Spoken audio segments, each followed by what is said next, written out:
In order to make my front cover conventional, I placed the masthead to the top of the page in the biggest, boldest and unique font when in comparison to the other cover lines. The masthead is an important feature and I had to make sure it looked intriguing when the main image was placed. I chose to put my masthead in a white font so that it stood out from the black and red background. The colour scheme that was used was black, white and red. This is the colour scheme that I followed so that I would not have too many different colours, as it would have not been conventional by having more than 3 colours. I wanted the colours to fit together and that would be quite dark, as it needed to signify the indie rock genre. The cover lines were placed in line of each side they belonged to so that the cover page looked professional and organised. When just adding the cover lines in red, it looked quite dull and the cover page started to look quite boring. I decided to add a stroke around it in white so that the cover lines stood out more than the article information that were underneath them.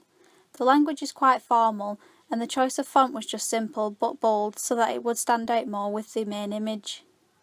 I put the cover line in a bigger font than its article information, as I wanted them to stand out more on the page. I reference some established bands and artists on the front cover as it attracts the readers. I used bands and artists that were in an indie rock genre.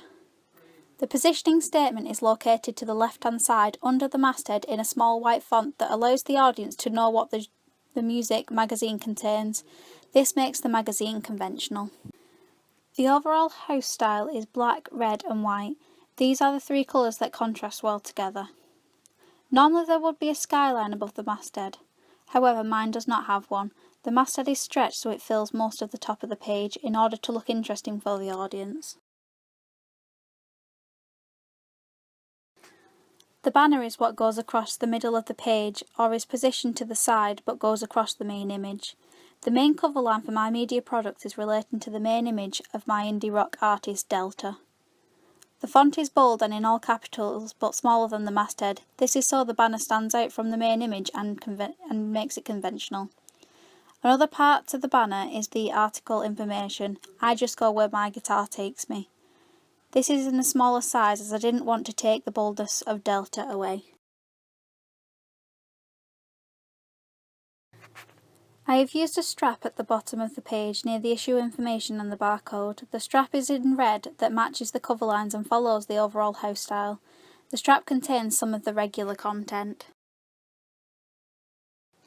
For my main image I have used direct address so that he looks straight out to the readers to grab their attention. The mise en scène of the image was chosen to fit in with the genre of my music, which is indie rock. He has been presented holding his guitar, looking like he is playing it whilst engaging the audience. His body language is relaxed but he looks focused on his music. The clothing he is wearing are black jeans, black top and a blue denim jacket, which has connotations of indie rock artists. The barcode and issue information are all placed together in the bottom right hand corner of the page so that they are out of the way, which makes the page look organised and it is conventional. On my front cover page I have not used a puff as I thought it would make the page look untidy. However, the puff is usually in a shape that contains an incentive that attracts the reader by using words such as free or win.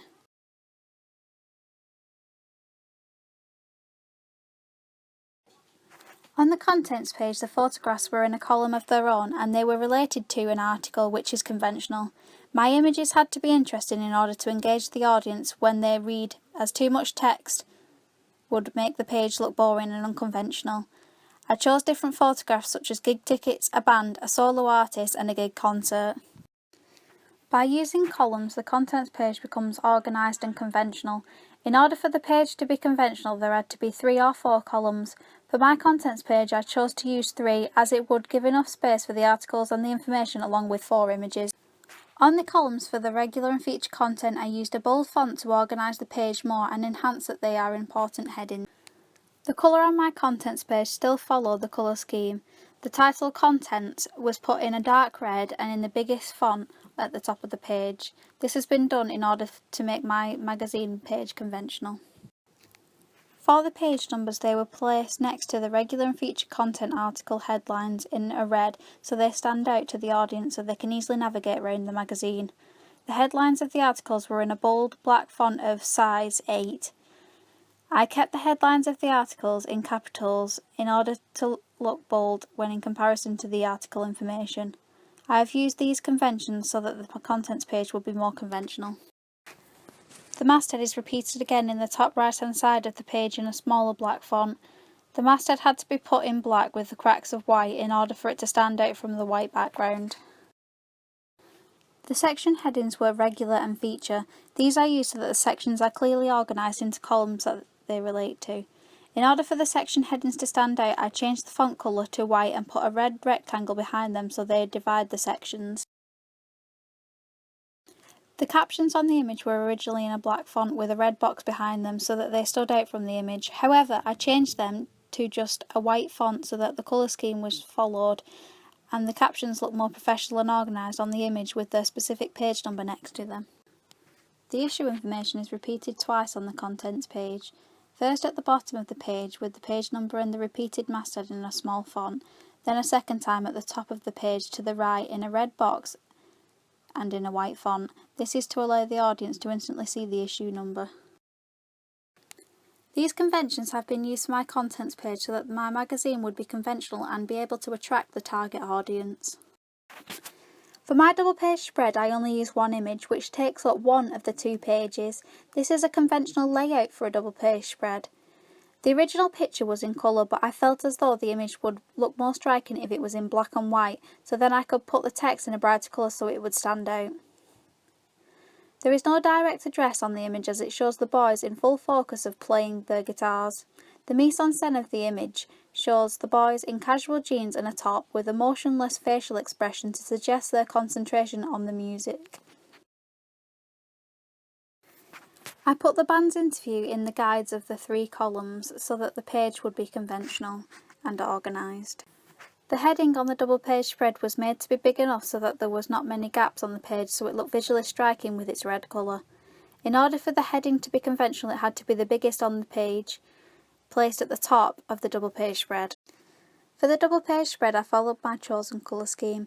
Due to the image being in black and white I had to make sure the heading stood out along with the band's interview. I thought by using a red coloured font for the heading, which contains the band's name and how they were brought to life, in order for it to be bold and stand out to the audience. When adding the band's interview I chose white so it stood out against the background. That text was in a 9, which follows convention. The style of language was quite formal as it was the band's words and they portrayed a formal professional insight. The stand first was a part of the article, so I put the opening about the boys' names and their age in a bold font so that it could be distinguished as important information. The drop cap was placed on the stand first, as it was part of the article. At first the drop cap was in a white, but then when looking at it from a distance I wasn't happy that I only had one big red headline above all the white article. I then changed the colour to red that matched the headline. The byline was first under the headline, but just before the article. When I looked at it from a distance, it looked out of place and unorganised. I moved the byline to under the article where it finished. Originally I had 3 pull quotes that weren't interesting and intriguing for the audience. The placing wasn't very good either. I decided to only put 1 pull quote in, as only using 1 pull quote makes the page more conventional. I changed the pull quote to the same red as the headline and the drop cap.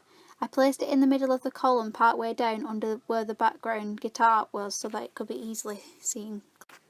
Overall I have been applying the conventions to all my magazine pages in order to make my magazine be conventional and visually interesting so that it attracts my target audience.